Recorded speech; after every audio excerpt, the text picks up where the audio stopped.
ಸ್ನೇಹಿತರೆ, ಸತತ 18 ವರ್ಷಗಳ ನಂತರ ರಾಯಲ್ ಚಾಲೆಂಜರ್ಸ್ ಬೆಂಗಳೂರು ತಂಡ IPL ಟ್ರೋಫಿ ವಿನ್ ಆದ ಕಾರಣ ನಿನ್ನೆ ಬೆಂಗಳೂರಿನಲ್ಲಿ ಅದ್ದೂರಿ ವಿಜಯೋತ್ಸವ ಕಾರ್ಯಕ್ರಮವನ್ನು ಹಮ್ಮಿಕೊಳ್ಳಲಾಗಿತ್ತು.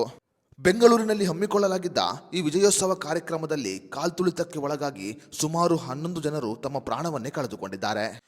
11 ಜನರು ಪ್ರಾಣವನ್ನ ಕಳೆದುಕೊಂಡಿದ್ದು 100ಕ್ಕೂ ಅಧಿಕ ಜನರಿಗೆ ಗಾಯಗಳಾಗಿವೆ.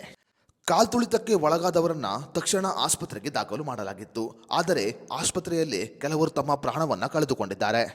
ಇನ್ನು ಕಾಲ್ತುಳಿತಕ್ಕೆ ಒಳಗಾದವರಿಗೆ ಚಿಕಿತ್ಸೆ ನೀಡಿದ ವೈದ್ಯರು ಅವರ ಸಾವಿಗೆ ನಿಖರವಾದ ಕಾರಣ ಏನು ಅನ್ನೋದರ ಬಗ್ಗೆ ಮಾಹಿತಿಯನ್ನ ಬಿಚ್ಚಿಟ್ಟಿದ್ದಾರೆ. ಬೆಂಗಳೂರಿನ ಚಿನ್ನಸ್ವಾಮಿ ಕ್ರೀಡಾಂಗಣದ ಬಳಿ ಕಾಲ್ತುಳಿತ ಸಂಭವಿಸಿದಾಗ ಸುಮಾರು 16 ಮಂದಿಯನ್ನ ವೈದೇಹಿ ಆಸ್ಪತ್ರೆಗೆ ದಾಖಲು ಮಾಡಲಾಗಿತ್ತು. ವೈದೇಹಿ ಆಸ್ಪತ್ರೆಗೆ ರವಾನೆ ಮಾಡಿದ 16 ಮಂದಿಯಲ್ಲಿ 4 ಮಂದಿ ತಮ್ಮ ಪ್ರಾಣವನ್ನ ಕಳೆದುಕೊಂಡಿರುತ್ತಾರೆ.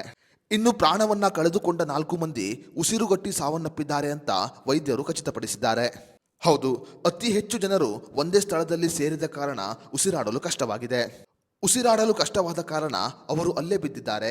ಈ ಸಮಯದಲ್ಲಿ ಕಾಲ್ತುಳಿತಕ್ಕೆ ಒಳಗಾಗಿ ಅವರು ಸಾವನ್ನಪ್ಪಿದ್ದಾರೆ ಅಂತ ವೈದ್ಯರು ಖಚಿತಪಡಿಸಿದ್ದಾರೆ. ಚಿನ್ನಸ್ವಾಮಿ ಕ್ರೀಡಾಂಗಣದಲ್ಲಿ ಆದ ಈ ಘಟನೆಯಿಂದ ಸುಮಾರು 11 ಜನರು ತಮ್ಮ ಪ್ರಾಣವನ್ನ ಕಳೆದುಕೊಂಡಿರುತ್ತಾರೆ. ಅದರಲ್ಲಿ 4 ಮಂದಿ ಉಸಿರುಗೊಟ್ಟಿ ತಮ್ಮ ಪ್ರಾಣವನ್ನ ಕಳೆದುಕೊಂಡಿದ್ದಾರೆ.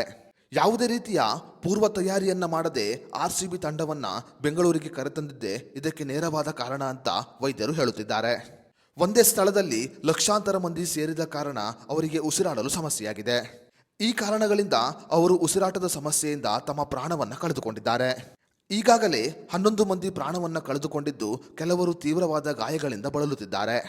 ಬೆಂಗಳೂರಿನಲ್ಲಿ ಆದ ಈ ಘಟನೆಗೆ ಸರ್ಕಾರದ ನಿರ್ಲಕ್ಷ್ಯವೇ ಕಾರಣ ಅಂತ ಸಾಕಷ್ಟು ಜನರು ಆರೋಪವನ್ನ ಮಾಡುತ್ತಿದ್ದಾರೆ. ಇರಲಿಲ್ಲ ಸರ್, ಸರ್ಕಾರಕ್ಕೆ ಪ್ರೀ ಪ್ಲಾನ್ ಇದ್ದಿದ್ರೆ ಇದೆಲ್ಲ ಆಗ್ತಾನೆ ಇರಲಿಲ್ಲ. ಮುಂಜಾಗ್ರತೆ ಕ್ರಮ ಫಸ್ಟ್ ಇದು ಮಾಡ್ಕೊಂಡು ಪ್ಲಾನ್ ಇರಲಿಲ್ಲ. ಬೆಂಗಳೂರಿನ ಚಿನ್ನಸ್ವಾಮಿ ಕ್ರೀಡಾಂಗಣದಲ್ಲಿ ಆದ ಈ ಘಟನೆಯ ಬಗ್ಗೆ ನಿಮ್ಮ ಅನಿಸಿಕೆ ಅಭಿಪ್ರಾಯವನ್ನು ನಮಗೆ ಕಮೆಂಟ್ ಬಾಕ್ಸ್ನಲ್ಲಿ ತಿಳಿಸಿ.